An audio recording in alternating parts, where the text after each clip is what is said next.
Hi, it's Patrick Hutzel from IntensiveCareHotline.com with another quick tip for families in intensive care.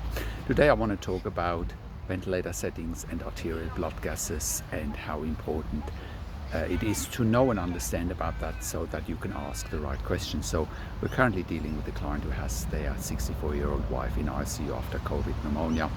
She's now on the ventilator with 45% of oxygen and 350 mils of volumes, tidal volumes, and PEEP-5,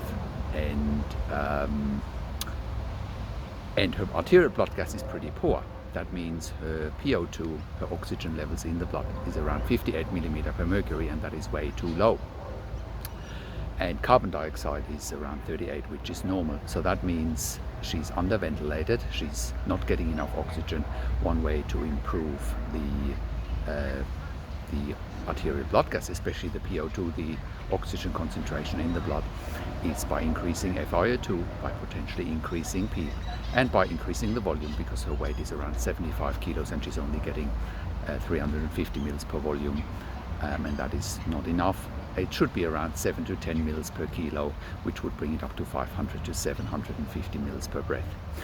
So that is my quick tip for today. You need to watch both ventilator settings, and you need to watch for arterial blood gases, and you need to look at chest x-rays as well. Chest x-ray result in this situation, the lady has got a pneumonia and there's probably a shunt in the lungs that prevents from oxygen exchange or oxygen going into the blood, and therefore ventilator settings need to be changed. And we can help you with interpreting all of these intensive care insights. If you have a loved one in intensive care, go and check out IntensiveCareHotline.com.